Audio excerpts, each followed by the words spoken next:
지금 시흥 105 신도시의 부동산 시장은 한마디로 기대와 현실의 온도차가 극명한 지역, 이렇게 표현할 수 있습니다. 한때 수도권 서남부의 신흥 핵심지로 주목받으며 서울대학교 시흥 캠퍼스와 서울대병원 유치 그리고 바다와 인접한 쾌적한 주거 환경 등으로 큰 관심을 모았던 곳이지만 지금은 그 기대감이 많이 식어버렸습니다. 2021년, 2022년 사이에는 전용 84타입이 10억에 거래되기도 했지만 지금은 5, 6억대의 매물이 쏟아지고 있습니다. 불과 3년 사이에 가격이 절반가량 떨어진 거죠. 반값 신도시라는 표현이 나올 정도로 하락폭이 큽니다. 40대 중반 종현 씨의 눈엔 105 신도시의 아파트가 너무 좋아 보였습니다. 신축 아파트는 무조건 오른다고 했어.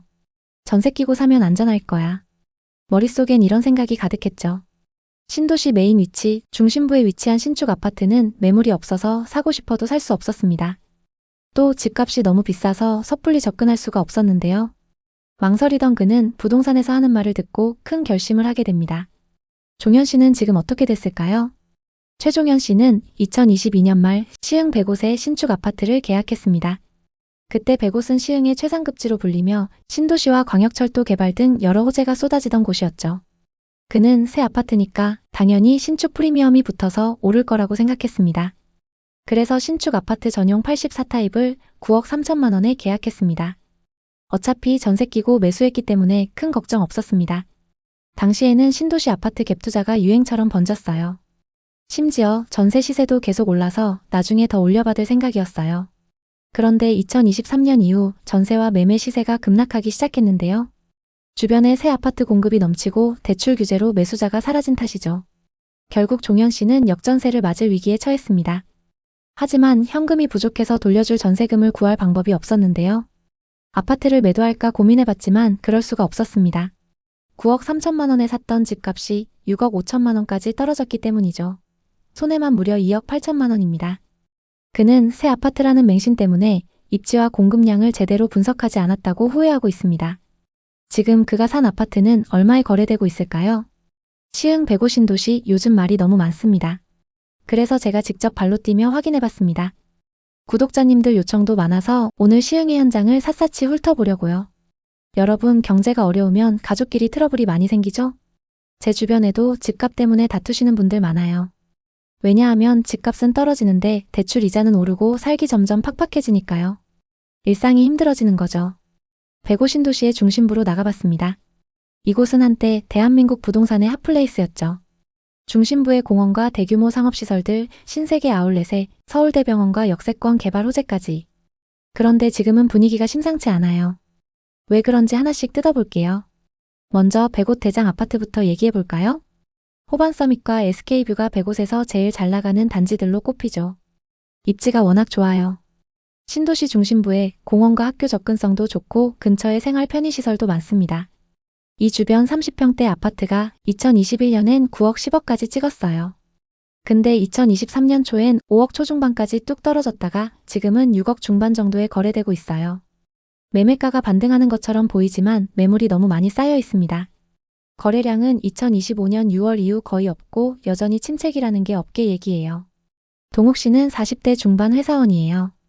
2021년에 105 상권이 뜰 거라는 기대감에 중심 상권에 1층 상가를 분양받았어요. 그때 105이 새로운 투자처로 떠오르면서 상가 투자 붐이 일었죠. 동욱 씨는 은행 대출 4억, 자기 돈 3억 해서 총 7억 들여 1층 상가를 계약했어요. 위치가 주상복합 아파트 출입구 바로 앞이라 뭐가 들어와도 잘 될 거라고 생각했대요. 초기에는 부동산을 통해 문의도 꽤 왔어요. 그런데 2022년부터 경제가 어려워지면서 상권이 죽었어요. 임대료를 꽤 많이 깎아도 임차인이 안 들어왔어요. 공실이 벌써 3년째예요. 매달 관리비 수십만 원, 대출 이자까지 합치면 월 200만 원 가까이 빠져나가요. 처음엔 조금만 기다리면 될 거라 생각했지만 공실이 몇 년째 이어지자 반은 포기했어요. 스트레스로 머리도 다 빠졌다고 하소연했어요. 아내와는 부동산 얘기만 나오면 싸우게 됐대요. 7억에 계약한 상가를 지금 6억 2천만 원에 내놨는데 이 가격에도 안 팔려요. 이자랑 다 합치면 손실이 1억 5천이 넘는다고 해요. 기가 차서 웃음만 나온다고 하더라고요. 105 신도시의 상업용 부동산은 임대료가 2023년 대비 15% 이상 하락했고 공실률은 계속 증가하는 추세예요. 여긴 상가 분양이 잘 됐던 곳인 만큼 동욱 씨처럼 상가 투자로 망한 분들이 많습니다. 아브뉴 프랑 주변이 핵심 상권인데 2층은 빈 곳이 너무 많고 1층인데도 비어있는 곳이 눈에 띕니다. 2025년 기준 공실률 30%는 기본이고 준공 이후 계속 공실인 곳도 많아요. 상가 주인들 관리비랑 이자만 매달 내고 있겠죠? 심각해요, 진짜. 분양가도 만만치 않았는데 수익률이 안 맞습니다. 105 신도시 거주하기엔 너무 좋아요. 큰 공원도 있고 새 아파트도 많고.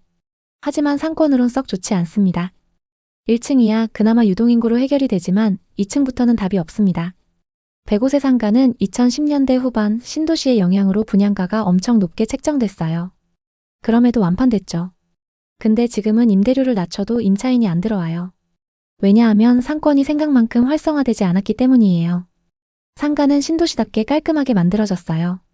민호 씨는 30대 후반 자영업자예요. 2020년 아브뉴 프랑에서 스시집을 열었어요. 상가를 직접 분양받아서 열었죠. 분양가는 6억이었고 인테리어에 7천만 원을 썼습니다. 105은 배우 단지가 많고 신도시라 스시집이 잘 될 거라고 봤어요. 초반엔 장사가 잘 됐어요. 사진 찍기 좋은 비주얼로 SNS에 홍보가 되면서 주말 저녁엔 예약이 꽉 찰 정도였어요. 하루에 200만 원을 번 적도 있었어요. 근데 어느 순간부터 손님이 뚝 끊겼어요. 코로나 여파와 경제 불황이 찾아왔던 거죠. 또 주변에 경쟁 스시집이 많이 들어오면서 민호 씨의 가게는 손님이 점점 줄기 시작했어요. 어느 순간부터 장사가 안 되면서 이자 내기도 버거워져서 점심 메뉴도 추가하고 각종 할인 행사도 해봤지만 소용없었어요. 결국 2024년에 가게를 접게 되었습니다. 대출 이자 갚다가 개인 파산 직전까지 갔대요. 민호 씨는 다른 스시집에서 직원으로 일하면서 빚 갚고 있어요. 상가를 분양받은 게 최악의 선택이었다고 하더라고요. 실제로 105 상가들의 임대료가 많이 내려왔어요. 그럼에도 불구하고 임차인 찾기가 어렵습니다. 105 상권의 문제점도 짚어볼게요. 105세는 주상복합 아파트가 정말 많습니다. 아파트 밑이 다 상가죠. 게다가 상업용 프라자 건물도 정말 많은데요. 근데 워낙 수요가 부족합니다. 또 상가들이 밀집되어 있어서 서로 경쟁이 엄청 치열합니다. 카페면 카페, 고깃집이면 고깃집 엄청나죠. 그리고 여기 사는 주민들 아니면 접근하기가 불편합니다. 이런 것들이 아쉬운 점입니다. 이제 시흥 105 부동산의 미래를 생각해 볼까요? 일단 신도시라서 고층 건물들이 멋있게 서 있어요. 공원에는 사람들이 산책하는 모습도 보이고요. 여가 생활을 즐기는 모습 보기 좋습니다. 근데 반대로 부동산 시장은 찬바람이 불고 있습니다. 그나마 아파트 가격은 전세가 있어서 받쳐주고 있습니다. 하지만 이것도 최고가였을 때와 비교하면 너무 많이 차이 납니다.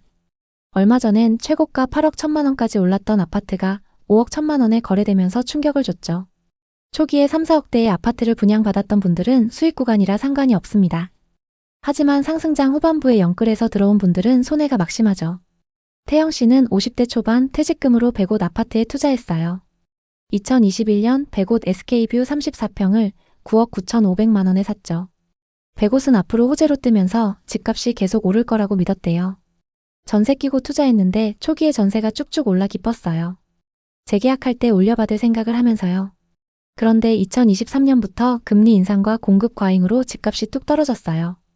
전세도 같이 내려갔고 매매가는 6억 4천만 원까지 하락했어요. 임차인이 전세 시세를 내려달라고 했고 급하게 고금리 대출을 받아 돌려줬죠.